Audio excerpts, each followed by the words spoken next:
اعوذ باللہ من الشیطان الرجیم بسم اللہ الرحمن الرحیم لا الہ الا اللہ وحدہ لا شریک لہ لہ الملک و لہ الحمد وہو علی کل شیء قدیر۔ اللہم صلی علی سیدنا محمد وعلی آلہ وصحبہ صلاۃ تکون لنا امان من کل خوف۔ بیان عرس مبارک مورخہ 9 جون 1972۔ بسم اللہ الرحمن الرحیم فنعم المولا ونعم النصیر۔ رب اشرح لی صدری ویسر لی امری واحلل عقدۃ من لسانی یفقہوا قولی۔ اللہم صلی علی سیدنا محمد وعلی آل سیدنا محمد وعلی صحابہ وعلی ازواجہ اجمعین وبارک وسلم وصلی علیہ۔ برادران طریقت، اللہ تعالیٰ کا فضل اور کرم ہے کہ مالک نے مادیت کے اس دور میں ہم کو اپنی محبت سے اس قدر سرشار اور مست کیا کہ ہمارے سامنے نہ جان کا احرام رہا، نہ وقت کی قلت کا احساس رہا، اور نہ ہی دنیا کے ضروری کاموں کی فوقیت دل میں رہی۔ اگر دل میں کسی چیز کی قیمت ہے اور دل و جان سے جو چیز عزیز ہے کہ جس پر اپنا سب کچھ قربان ہے تو وہ عشق مولا ہے اور غلامی مصطفیٰ صلی اللہ علیہ وآلہ وسلم ہے۔ الحمدللہ کہ دنیا کے آرام، جاہ و جلال، رنگینیاں اور دل فریبیاں ہم مستوں کے لیے کوئی کشش پیدا نہ کر سکیں، اور شیطان ہم کو اپنے مولا کے راستے سے گمراہ نہ کر سکا۔ یہ ہمارے مالک اور خالق کا فضل و کرم ہے کہ ایسے وقت میں جب کہ اس خاکدان عالم کا ہر ذی روح اپنے نفس کی خواہش کی تکمیل کی خاطر تگ و دو میں لگا ہوا ہے، غریب دن رات ایک کر کے اپنی ضروریات زندگی پوری کرنے کے لیے پریشان ہے اور سخت مصروف ہے، اور کوئی 2 سے 2 ملا کر 4 کرنے کی فکر میں اس قدر جد و جہد کر رہا ہے کہ ایک لمحہ خرچ کرنے کے لیے بھی تیار نہیں۔ غرض ہے کہ ہر انسان اپنی زندگی کا مقصد صرف اپنی خواہشات کی تکمیل سمجھتے ہوئے اس میں ہمہ مصروف ہے۔ یہی حال انفرادی زندگی کا ہے اور یہی حال اجتماعی زندگی کا ہے۔ ہم کو اللہ تعالیٰ نے اپنی غلامی اور عشق مصطفیٰ صلی اللہ علیہ وآلہ وسلم کا ایسا جام پلا دیا ہے کہ جس نے ہماری نفسانی خواہشات کے پردے ہماری آنکھوں اور دل سے ہٹا کر ہم کو یہ یقین کرا دیا ہے کہ مادہ پرست سب پاگل ہیں۔ جس چیز کے لیے یہ اس قدر مصروف ہیں، اس قدر تکلیف اٹھاتے ہیں، اس قدر اہمیت دے رہے ہیں، وہ اس قدر بے ثبات اور فنا پذیر ہے۔ نہ اس چیز کی بقا یقینی، نہ اس کی عارضی زندگی کا کچھ معلوم ہے۔ یہ زندگی ختم ہو جائے گی، اس کی اہمیت خواب سے بھی کم ہے، اور ایک دم یہاں سے رخصت ہونا پڑے گا، اور ایسی حالت میں کہ ہاتھ بالکل خالی ہوں گے، خواہ کتنی محنت اور تکلیف سے سب کچھ بنایا ہو، سب کو چھوڑ کر جانا پڑتا ہے۔ اس لیے یہ فضول محنت ہے۔ مالک نے اپنے فضل سے ہم کو یہ یقین کرا دیا کہ جو کچھ ہے اس کی محبت اور اس کی غلامی ہے۔ اس یقین کا نتیجہ ہے کہ آج جب کہ دنیا والے دنیا کو خدا سمجھ کر اس کے پیچھے پڑے ہوئے ہیں، آپ لوگ سب کاموں کو چھوڑ کر، ضروریات کو بالا طاق رکھ کر صرف اور صرف خدا کی یاد کے لیے سفر کی ہر قسم کی صعوبتیں برداشت کر کے یہاں جمع ہوئے ہیں۔ یہ خدا کا فضل اور کرم ہے جس نے آپ کو بیماری، ناداری، ملازمت، اولاد اور گھر کے رام وغیرہ سے مجبور نہیں ہونے دیا، بلکہ سب چیزوں پر اللہ تعالیٰ کی رضا کی خاطر، اللہ تعالیٰ کی یاد کے لیے افتاں اور خیزاں، بھوکے اور پیاسے 3 دن یہاں بے آرام رکھا اور خداوند تعالیٰ کے احکام کی تعمیل کرائی۔ مالک کے اس فضل اور کرم کے لیے اگر ہم لاکھ بار شکر ادا کریں تو بھی کم ہے۔ میرے دوستو، اللہ تعالیٰ سے کچھ مانگنے سے پہلے اللہ تعالیٰ کا شکر ادا کرو کہ اللہ تعالیٰ نے آپ سے ایسا کام کرایا کہ دین و دنیا کے خزانے آپ پر کھول دیے۔ یاد رکھو اور اچھے طریقے سے جانچ اور سمجھ لو کہ اللہ تعالیٰ آج سارے گناہ معاف فرما دے گا۔ یاد رکھو کہ اللہ تعالیٰ نے آج دین و دنیا کے خزانے کھول دیے ہیں۔ آج جھولیاں بھر لو۔ اس مجلس پاک میں اللہ تعالیٰ کے شمع محمدی صلی اللہ علیہ وآلہ وسلم کے پروانے ہیں۔ خدائی یاد کے لیے ہر چیز قربان کر کے آئے ہیں، ہر چیز سے مقدم اور پیاری اللہ تعالیٰ کی یاد سمجھ کر آئے ہیں۔ اس لیے اللہ تعالیٰ نے انہیں اپنا پیارا بندہ بنا لیا ہے اور ہر چیز کے دروازے ان پر کھول دیے ہیں۔ ان کی مجلس میں دیکھنے والے اور تماشا کرنے والے بھی جھولیاں بھر سکتے ہیں، کیونکہ لا یشکا جالی سوہم حدیث پاک میں ہے کہ ان کے ہم نشین بھی کبھی بدبخت نہیں رہتے۔ جب بارش ہوتی ہے تو صرف صرف پھولوں پر ہی نہیں برستی بلکہ خاردار جھاڑیاں بھی سراب ہوتی ہیں۔ تو میرے دوستو، آج کی اس عظیم عنایت پر اللہ تعالیٰ کا لاکھ لاکھ شکر ادا کرتے ہیں، لیکن اس شکر کے وقت میں ہم کو یہ بھول کر رحمت کو زحمت نہیں بنانا چاہیے، بلکہ خدا کی رضا کا صحیح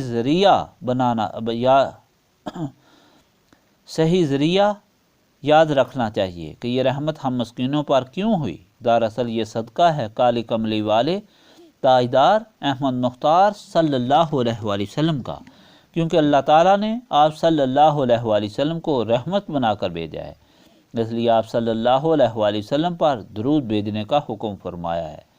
اس لیے لاکھوں اور کروڑوں درود اس رحمت عالم صلی اللہ علیہ وآلہ وسلم پر کہ جس کی تشریف آوری پر اہل فرش سے لے کر اہل عرش تک احکم الحاکمین کے سامنے سربسجود ہو گئے، کیسر کے محل کی شان کے ٹکڑے ٹکڑے ہو گئے اور کسرا کے آتش کدے بجھ گئے، غرضے کے صداقت کے آفتاب کے طلوع ہونے سے عالم انسانیت کا گوشہ گوشہ اس کی ضیاء پاشیوں سے جگمگا اٹھا۔ عشق مصطفیٰ صلی اللہ علیہ وآلہ وسلم کے پروانے عشق اور اثار کی راہ پر آبلا پا اپنی منزل کی طرف زیادہ پیما ہو گئے، مست و الست ہو گئے۔ اس کے بعد برادران طریقت، اس میں کوئی شک نہیں کہ انسان کی تخلیق ہی انسان پر ایک عظیم آزمائش ہے، کیونکہ خدا کا فضل بھی عظیم ہے، جتنا بڑا انعام ہوگا اتنا ہی بڑا امتحان ہوگا۔ محض سے لے کر لحد تک انسان کچھ اس قسم کی ضروریات میں گھرا ہوا ہے کہ اس کے سارے قوال، اس کی عقل، ہاتھ پاؤں شب و روز مصروف عمل نہ رہیں، اس کی کامیاب زندگی مشکل ہی نہیں بلکہ ناممکن ہے۔ خداوند تعالیٰ نے جب انسان کو صرف اپنی عبادت کے لیے پیدا کیا تو اس کے ساتھ ہی ساری دنیا کو اس کی ضروریات کی تکمیل کے لیے پیدا کیا، اس سے فائدہ اٹھانے کے لیے عقل اور ہمت عطا فرمائی۔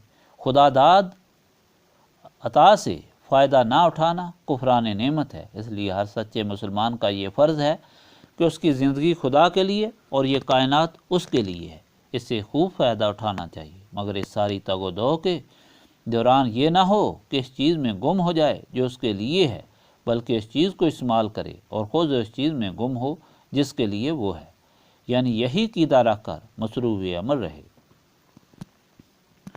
یا ایھا الناس اعبدوا ربکم الذی خلقکم والذین من قبلکم لعلکم تتقون الذی جعل لکم الارض فراشا والسماء بناء وانزل من السماء ماء فاخرج به من الثمرات رزقا لکم فلا تجعلوا للہ اندادا وانتم تعلمون۔ اللہ تعالیٰ نے اس عظیم الشان آیات میں نہایت اختصار کے ساتھ حقیقت تخلیق کو واضح کر دیا۔ کیا لوگو، اللہ تعالیٰ نے تم کو اور تم سے پہلے جو مخلوق گزری ہے اس کو اس لیے پیدا کیا کہ تم پرہیزگار بنو۔ متقی کا صحیح ترجمہ پرہیزگار ہے، یعنی اس چیز سے پرہیز کرنا کہ جس سے اللہ تعالیٰ نے منع کیا ہے۔ حدیث میں آیا ہے کہ تم جب ممنوع چیزوں سے پرہیز کرو گے تو تمہارے دل میں اللہ تعالیٰ سے خوف اور محبت پیدا ہو جائے گی، اور اس طرح تم مومن بن جاؤ گے۔ خدا فرماتا ہے کہ وہ کون سا خدا ہے جو چاہتا ہے کہ تم اس کے حکم کے مطابق زندگی گزارو۔ وہ وہی وحدہ لا شریک ہے جس نے تمہارے لیے زمین کا فرش بنایا اور آسمان کی چھت بنائی، جس نے تمہارے لیے آسمان سے پانی برسایا اور اسے تمہاری خوراک نکالی کہ تم کھاؤ۔ پس جس خدا نے اس قدر احسان کیے اس کے ساتھ کسی کو شریک نہ ٹھہراؤ، یعنی اگر یہ زمین نہ ہوتی تو اہل امریکہ اور اہل روس تمہارے کارخانے تمہارے سر پر بنتے۔ اگر خدا تعالیٰ تمہارے لیے بارش نہ برساتا، زمین خشک ہو جاتی تو تمہارے اہل زراعت تھوک سے فصل اگاتے۔ یاد رکھو کہ یہ اللہ تعالیٰ ہی کی دین ہے کہ جس پر تم اس قدر غرور کرتے ہو، اس لیے دینے والے کا حکم ماننا پہلا کام ہے۔ تم اپنی عقل کو، اپنی زمین کو، اپنے کارخانوں کو، اپنی رائے اور خواہشات کی پیروی میں ان کو اپنا مقصود اور معبود نہ بناؤ۔ برادران طریقت، مقام غور و فکر ہے کہ جب ہم اہل سلسلہ کو دعوت دیتے ہیں کہ 6 ماہ گزر گئے ہیں، اللہ تعالیٰ کی نعمتوں سے تم نے بہت فائدہ اٹھایا ہے، اب دنیا تم پر بہت غالب آتی جا رہی ہے، آؤ 3 دن اکٹھے بیٹھ کر اللہ تعالیٰ کی یاد کثرت سے کریں۔ اللہ تعالیٰ کی یاد تمہاری جسمانی تکلیف اور دل پر جو گرد و غبار ہے اس کو دور کرے گی، اور اللہ تعالیٰ سے معافی مانگیں اور اس کے فضل کا شکر ادا کریں تاکہ اللہ تعالیٰ راضی رہے۔ آنے والی ہمیشہ کی زندگی میں خدا تعالیٰ کا قرب اور رضا نصیب رہے تو سب کو چاہیے، خواہ وہ کس قدر مصروف کیوں نہ ہوں، سب کو چھوڑ کر اس سعادت میں شریک ہوں، کیونکہ اگر انسان اللہ تعالیٰ کو مالک جانتا ہے تو اس کے حکم پر عمل پیرا ہونے سے اس کی عبادت سے کوئی کام بگڑ نہیں سکتا، بلکہ بگڑے کام درست ہو جائیں گے۔ جو خدائی عبادت پر دنیاوی کاموں کو افضل سمجھ کر شریک نہ ہوں تو اس کا مطلب یہ ہوا کہ انہوں نے دنیاوی خواہشات کو خدائی خواہشات پر فوقیت دی۔ اللہ تعالیٰ کے حکم کی صریح خلاف ورزی ہے۔ اللہ تعالیٰ فرماتا ہے فَلَا تَجْعَلُوا لِلَّهِ أَنْدَادًا وَأَنْتُمْ تَعْلَمُونَ، یعنی اللہ تعالیٰ کے ساتھ کسی کو شریک نہ کرو حالانکہ تم جانتے ہو کہ جو کچھ کرتا ہے اللہ تعالیٰ کرتا ہے۔ پھر اللہ تعالیٰ کی عبادت چھوڑ کر دنیا کی بگڑی ہو بناتے ہو۔ کیا یہ دنیا تمہاری خدا ہے یا تم خود اپنے کارساز ہو؟ حدیث شریف میں آیا ہے کہ اللہ تعالیٰ قیامت کے دن اپنے بندوں کو جمع کر کے پوچھے گا کہ تمہیں کو میری طرف بلایا گیا تھا، تم کیوں نہیں آئے؟ بندہ عرض کرے گا یا اللہ تعالیٰ میں بیمار تھا۔ خدا تعالیٰ اپنے دوسرے بندے کو حاضر کرے گا کہ دیکھو یہ تم سے بہت زیادہ بیمار تھا۔ غرض اس طرح اللہ کی راہ میں دنیاوی رکاوٹوں سے مختلف اسباب رکھنے والوں سے سوال فرمائے گا اور ان کے عذر پر اسے تکلیف والا دوسرا آدمی حاضر فرما دے گا کہ یہ تمہاری مجبوری سے زیادہ مجبوری سی سبب سے تھا لیکن یہ حاضر ہوا۔ خدا فرمائے گا کہ مطلب یہ ہے کہ تم نے میری یاد اور عبادت سے دنیاوی چیزوں کو افضل سمجھا، جاؤ اس کی سزا بھگتو، اللہ تعالیٰ معاف فرمائے۔ برادران طریقت، میری اپنی زندگی اگرچہ بہت مختصر سی ہے لیکن اہل غور اور فکر کے لیے سبق و موز ہے۔ میں آپ کو اپنا مختصر سا واقعہ بتاتا ہوں۔ جب میں حضرت پیر صاحب رحمۃ اللہ علیہ کی وفات کے بعد ہی عمرے کے لیے گیا تھا، آپ یہ دیکھیں جو لوگ اللہ تعالیٰ کی رضا کے طالب بنتے ہیں اور خدا کو مالک کل سمجھتے ہیں ان کی بگڑی بھی بن جاتی ہے، یا اپنے آپ کو اپنا کارساز یا اپنا دنیاوی اسباب کو اپنا ذریعہ نجات سمجھتے ہیں ان کی بنی بگڑی بگڑ جاتی ہے، یا کم از کم اسی الجھن میں دارالبقا صدہار جاتے ہیں۔ جب حضرت پیر صاحب رحمۃ اللہ علیہ فوت ہوئے تو مجھے دنیا کی بے ثباتی کا حق و یقین ہو چکا تھا، جس کی وجہ سے دنیا کی کوئی چیز میرے اندر کشش نہیں رکھتی تھی اور میری زندگی مجذوبانہ ہو گئی تھی۔ کچھ عرصے یہاں برہنہ پاک گزارنے کے بعد مدینہ پاک حاضری کا پروگرام بنایا۔ اپنے احباب اور ہمدردوں ہی نے جس نے سنا منع کیا، کیونکہ جو لوگ پرانے دوست ہیں وہ جانتے ہیں کہ وہ عظیم انقلاب کا وقت تھا۔ حضرت پیر صاحب رحمۃ اللہ علیہ کی وفات کے بعد وہ حالات تھے جو حضرت ابوبکر صدیق کی خلافت کے ابتدا کے دن تھے۔ حضرت پیر صاحب رحمۃ اللہ علیہ پر چند ایک شکی القلب رشتہ داروں نے مقدمات کیے ہوئے تھے۔ دراصل سنت رسول صلی اللہ علیہ وآلہ وسلم پوری ہو رہی تھی کہ جس طرح حضور صلی اللہ علیہ وآلہ وسلم کو اہل مکہ نے تنگ کیا ہوا تھا، حضرت پیر صاحب رحمۃ اللہ علیہ کے تو روحانی مدارج بلند ہو رہے تھے۔ حضور کی وفات کے بعد چونکہ ساری ذمہ داری میرے سر پر آن پڑی تھی، اس لیے وہ مقدمات بھی میرے ذمہ ہو گئے۔ پھر بہت سے خلفاء جو خلیفہ بننا ہی یعنی معمولی عزت اور دولت حاصل کرنا ہی طریقت کا مطلب سمجھتے تھے، انہوں نے بھی اپنی اپنی جانشینی کا اعلان کر دیا، سادہ لوگوں کو ورگلانا شروع کر دیا۔ غرض اس قسم کے کئی واقعات تھے جو اصحاب نے جو صحیح صاحب قلب تھے محض اللہ تعالیٰ رسول اللہ صلی اللہ علیہ وآلہ وسلم کی خاطر اس سلسلے سے منسلک تھے اور اس خدائی مرکز کو ہمیشہ آباد دیکھنا چاہتے تھے۔ انہوں نے منع کیا کہ اس زمانہ میں حالات ٹھیک نہیں، کچھ عرصے میں حالات صحیح ہونے پر آپ بے شک چلے جائیں، مگر میں کسی اور مسیح اور جذب میں تھا۔ یہ واقعات اور حالات میرے سامنے کوئی حقیقت نہیں رکھتے تھے، اس لیے ان کی انسنی کر دی اور اپنے پروگرام کو دل میں پختہ رکھا۔ جس دن صبح میں نے جانا تھا اس سے ایک دن پہلے عصر کے وقت یہاں مزار پر بیٹھا میں قرآن پاک کی تلاوت کر رہا تھا، میری نظر سامنے پہاڑ پر پڑی تو چند آدمی دیکھے جو پنجاب سے آ رہے تھے۔ بڑی تکلیف سے، کیونکہ برف اور کیچڑ تھا، یہ آدمی ان لوگوں سے تعلق رکھتے تھے کہ جن لوگوں نے مقدمات درج کروا رکھے تھے۔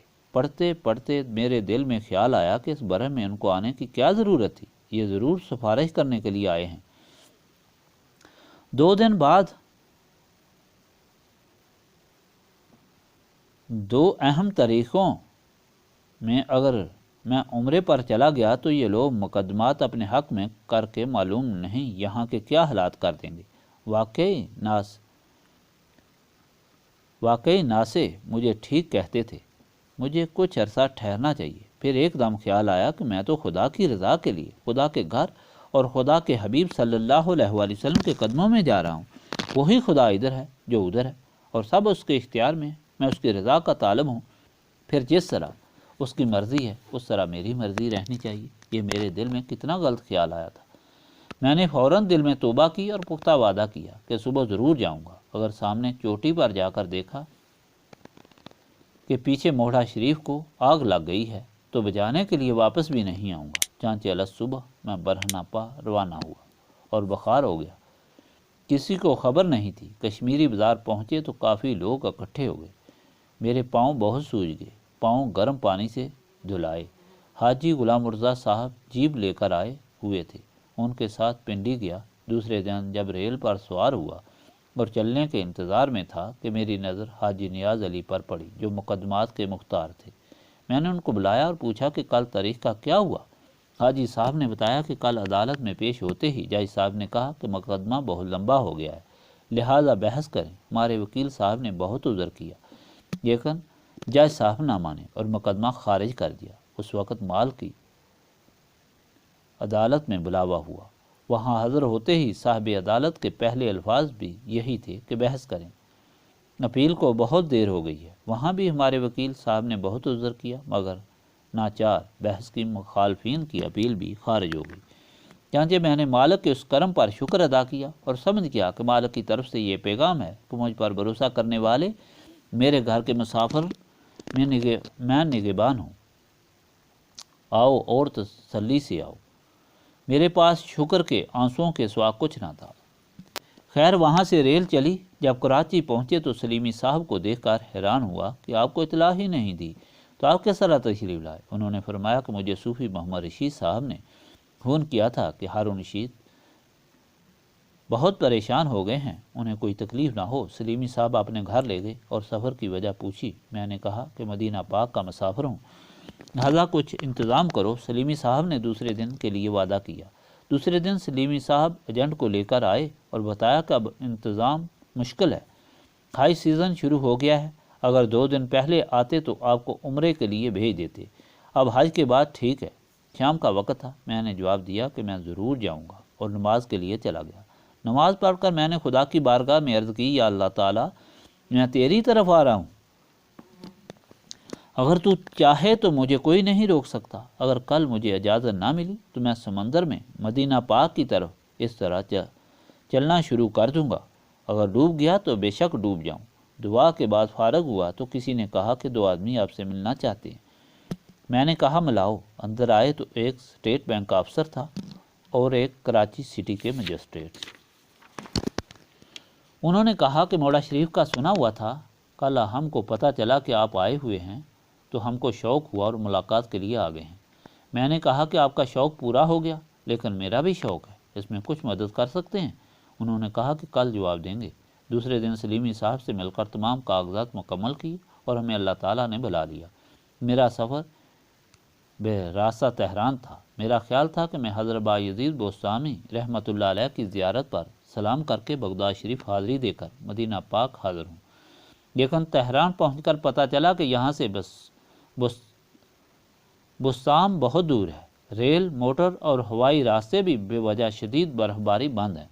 میں نے دل میں سوچا کہ میرا ایران کا سفر بیکار نہ جائے، چلو حافظ شیرازی رحمۃ اللہ علیہ اور سعدی رحمۃ اللہ علیہ کے مزارات پر فاتح خوانی کر لوں۔ دوسرے دن میں صفام اور وہاں سے شیراز بذریعہ ہوائی جہاز پہنچا۔ پہلے حافظ شیرازی کے مزار پر گیا اور پھر سعدی رحمۃ اللہ علیہ کے مزار پر۔ تمام مزار پر سعدی کے اشعار لکھے تھے جن کا مطلب وفا اور عشق تھا۔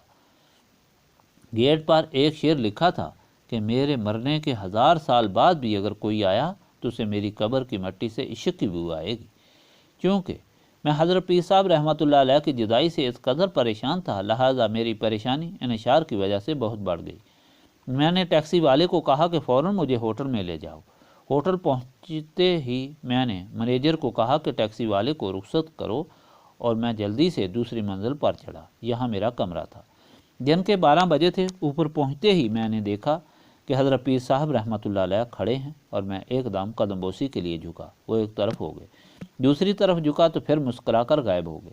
ہونا یہ چاہیے تھا کہ میں بہت پریشان ہو جاتا، مگر مجھے اس قدر سکون ملا کہ میری ساری پریشانی دور ہو گئی، اور یقین ہو گیا کہ اگرچہ میں حضرت پیر صاحب رحمۃ اللہ علیہ کو نہیں دیکھ سکتا، لیکن وہ میرے ساتھ ہیں۔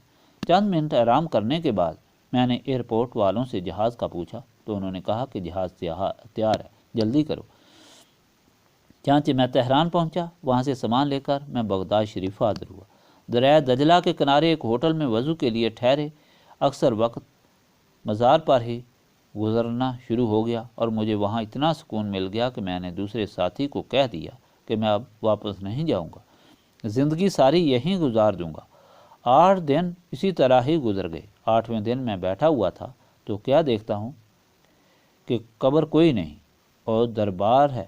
غوث الاعظم پاک رحمۃ اللہ علیہ تشریف فرما ہیں، حضرت پیر نذیر احمد رحمۃ اللہ علیہ ساتھ بیٹھے ہیں اور چاروں طرف اولیاء کرام بیٹھے ہیں۔ میرے لیے حاضری کا حکم ہوتا ہے۔ میں اندر گیا تو جا کر حضرت پیر صاحب رحمۃ اللہ علیہ سے ہی ملا اور بہت پریشانی میں ان سے جھگڑا شروع کر دیا اور ساری عرض حال سنائی۔ میں نے عرض کی کہ آپ نے ساری عمر مجھ سے سی ایس پی کی تیاری کروائی اور آخری وقت میں حکم درویشی کا دے دی۔ اگر یہی کام کرانا تھا تو مجھے مولویوں کے مدرسے میں داخل کروا دیتے۔ آپ کے حکم کے مطابق میں نے سب کچھ قربان کر کے یہاں خاک نشینی قبول کر لی، لیکن پھر بھی لوگوں نے نہ چھوڑا۔ اب میں تنگ ہو کر یہاں آیا ہوں اور واپس نہیں جاؤں گا۔ حضرت پیر صاحب رحمۃ اللہ علیہ نے ساری داستان سننے کے بعد فرمایا کہ لوگ بکواس کرتے ہیں۔ میں نے اس لیے تم کو نہیں پڑھایا تھا کہ تم دنیا میں اعلیٰ روزگار حاصل کرنے میں کامیاب ہو جاؤ گے، بلکہ اس لیے تاکہ سب کچھ قربان کر کے خدا کی رضا کی خاطر درویشی اختیار کرو، تاکہ تمہاری ساری زندگی محبت خدا کے لیے ہو۔ اگر مولویوں کے مدرسہ میں داخل کرواتا اور تم کو یہی معلوم ہوتا کہ تم کو درویشی بننا ہے، تو تمہاری درویشی، علم اور محنت سب پیٹ کے لیے ہوتی، تاکہ تم کو یقین ہو کہ یہ میرا ذریعہ معاش نہیں بلکہ ذریعہ رضا الہی ہے۔ یہ الگ بات ہے کہ اللہ تعالیٰ اپنی غلامی میں قبول فرما کر دنیا کو تمہارے قدموں میں ڈھیر کر دے۔ تمہارے لیے حکم ہے کہ وہیں جاؤ۔ اس کے بعد حضور غوث پاک رحمۃ اللہ علیہ کی خدمت میں کچھ عرض کی۔ حضور غوث پاک رحمۃ اللہ علیہ نے میری دستار بندی فرمائی اور حکم فرمایا کہ جاؤ اور اب خدمت خلق کرو۔ اس کے بعد دیکھتا ہوں کہ اس طرح قبر مبارک ہے اور میں بیٹھا اپنا وظیفہ کر رہا ہوں۔ واپس آ کر میں نے ساتھی کو بتایا کہ سامان باندھو، مدینہ پاک جانا ہے۔ ایئرپورٹ پر فون کیا تو انہوں نے بتایا کہ جہاز تیار ہے، آؤ۔ ہم وہاں گئے۔ کچھ دیر بعد جب لاؤڈ سپیکر پر اعلان ہوا کہ جدہ کے مسافر آئیں تو ہم چل پڑے۔ قطار میں جب میری باری آئی اور میں نے پاسپورٹ چیکنگ کے لیے دیے تو دیکھنے کے بعد اس شخص نے کہا کہ بھائی مجھے افسوس ہے کہ آپ دونوں نہیں جا سکتے، پاسپورٹ پر دخول کی مہر لگانی چاہیے اور جاتے وقت خروج کی مہر ہونی چاہیے، آپ کے پاسپورٹ پر دونوں نہیں ہیں۔ میں پریشان ہو کر ڈرائنگ روم میں بیٹھ گیا۔ اتنے میں دیکھتا ہوں کہ ایک جوان لڑکا باہر سے بھاگتا ہوا آیا۔ دور سے ہی اس کی نظر مجھ پر پڑی اور مجھے سلام کیا اور کہا کہ آپ کیوں آئے ہیں، پریشان کیوں ہیں؟ یہ لڑکا عیسائی تھا اور ایک دن مجھے زیارت پاک سے ہوٹل جاتے ہوئے راستے میں ملا تھا۔ میں نے ماجرا سنایا۔ اس نے کہا گھبراؤ نہیں، میں یہاں ملازم ہوں، جہاز نہیں جانے دوں گا، آپ جلدی جا کر مہر لگوا لائیں۔ ساتھی کو میں نے سامان کے پاس چھوڑا اور ایک دوسرا لڑکا جو کوہوٹا کا رہنے والا تھا زیارت پر میرے ساتھ ملا تھا اور ہمارے ساتھ وہاں الوداع کرنے کے لیے آیا تھا۔ اسے میں نے کہا کہ چلو تم واقف ہو تو چلتے ہیں۔ ہم ٹیکسی میں سیدھے دفتر میں جا کر پیش ہوئے۔ افسر نے پاسپورٹ دیکھنے کے بعد کہا کہ دخول کی مہر 6 دن کے اندر لگنی چاہیے تھی، اب تو 8 دن ہو گئے ہیں، اب آپ کو بڑے دفتر جا کر جرمانہ دینا ہوگا اور مہر لگوانی پڑے گی، اس کے بعد میں خروج کی مہر لگاؤں گا۔ ہم جلدی سے ٹیکسی میں بیٹھے اور اس لڑکے نے ڈرائیور کو راستہ سمجھایا۔ دونوں پاسپورٹ اس کے پاس سے اور وہ دیکھ رہا تھا۔ ٹیکسی ذرا چلی ہی تھی کہ وہ اچھل پڑا کہ اس میں دخول کی مہر تو لگی ہوئی ہے، اس افسر نے دیکھا کیوں نہیں؟ میں نے پاسپورٹ دیکھے، واقعی دخول کی مہر موجود تھی۔ پھر واپس اس کے پاس گئے اور جا کر کہا کہ آپ نے دیکھا نہیں، اس میں دخول کی مہر تو لگی ہوئی ہے۔ اس نے دیکھ کر خروج کی مہر لگا دی اور ہم جلدی سے ٹیکسی میں بیٹھ کر ایئرپورٹ کی طرف روانہ ہوئے۔ میں نے گھڑی دیکھی تو جہاز کی پرواز سے 1 گھنٹہ لیٹ ہو گیا تھا۔ میں نے ساتھی کو کہا ہماری محنت ابس ہے، اپنے وطن میں تیز گام 5 منٹ انتظار نہیں کرتی، اور اس غیر ملک میں ہوائی جہاز کس طرح انتظار کرے گا؟ اس شخص نے کہا کہ جس خدا نے مہریں لگائی ہیں وہ جہاز بھی نہیں جانے دے گا۔ جب ایئرپورٹ پر پہنچے اور وانکی کی جگہ پر جا کر دیکھا کہ مسافر پریشان بیٹھے ہیں اور آگے کفر لگا ہوا ہے، راستہ بند ہے، اور وہی لڑکا انگریز پائلٹ کے ساتھ ایک کونے میں کھڑا باتیں کر رہا ہے۔ مجھے دیکھ کر مسکرا دیا اور آواز دی کہ کام ہو گیا ہے۔ میں نے کہا کہ ہو گیا ہے۔ جلدی سے بھاگ کر دروازہ کھولا اور ہم سب جہاز پر سوار ہو کر مدینہ پاک کی طرف روانہ ہوئے۔ اس سارے قصے کو بیان کرنے کے 2 مقاصد ہیں۔ پہلا یہ کہ خدا کا حکم ہے کہ خدا کی نعمت کا ذکر کرو۔ دوسرا مقصد یہ کہ آپ سب یعنی وابستگان سلسلہ کو بار بار یہی سبق دیا جاتا ہے کہ ہم لوگ اللہ تعالیٰ کی راہ پر قربان کیے ہوئے ہیں۔ ہم صرف اور صرف اللہ تعالیٰ کی رضا کے متلاشی ہیں۔ ہماری جان، مال، اولاد اور عزت سب اللہ تعالیٰ کی ہے، اور وہی اس کا محافظ ہے اور کارساز ہے۔ ہم کو اس کی فکر کر کے اللہ تعالیٰ کی عبادت اور حاضری سے روک کر اپنے نظریوں کو ختم نہیں کرنا چاہیے، بلکہ اللہ تعالیٰ کی طرف جب بلایا جائے تو ہر چیز کو اللہ تعالیٰ کے سپرد کر کے لبیک کہہ کر حاضر ہونا چاہیے۔ آپ یاد رکھیں کہ ہماری ساری توجہ اس جماعت رسولی صلی اللہ علیہ وآلہ وسلم کو صحیح معنوں میں خدا کا غلام بنانا ہے، اور یہ اتنی عظیم نعمت ہے کہ جس پر اہل عرش بھی رشک کرتے ہیں اور کائنات اشاروں پر رشک کرتی ہے۔ امام غزالی رحمۃ اللہ علیہ لکھتے ہیں کہ اللہ تعالیٰ فرماتا ہے کہ جب بندہ مجھے یاد کرتا ہے تو میں اس کے اور اپنے درمیان ایک کھڑکی بناتا ہوں اور اس پر سکون اور اطمینان نازل کرتا ہوں۔ پھر اللہ تعالیٰ فرماتا ہے کہ میں اپنے بندے کا دل لے کر فرشتوں کو بلاتا ہوں اور کہتا ہوں کہ میں نے آج تم کو سجدے کے لیے نہیں بلایا بلکہ اپنے بندے کا دل دکھانے کے لیے بلایا ہے، اور اس وقت بندے کا دل یوں چمکتا ہے جیسے اہل فرش کے لیے سورج چمکتا ہے۔ دعا کریں کہ اللہ تعالیٰ اپنی ذات پاک کے طفیل، اپنے پاک کلام قرآن مجید کے طفیل، اپنے پیارے حبیب حضرت محمد صلی اللہ علیہ وآلہ وسلم کے طفیل ہم کو گزشتہ گناہوں کی معافی عطا فرمائے، ہمارے دلوں کی تاریکی دور فرما کر نور معرفت سے ہمارے قلوب کو منور فرمائے۔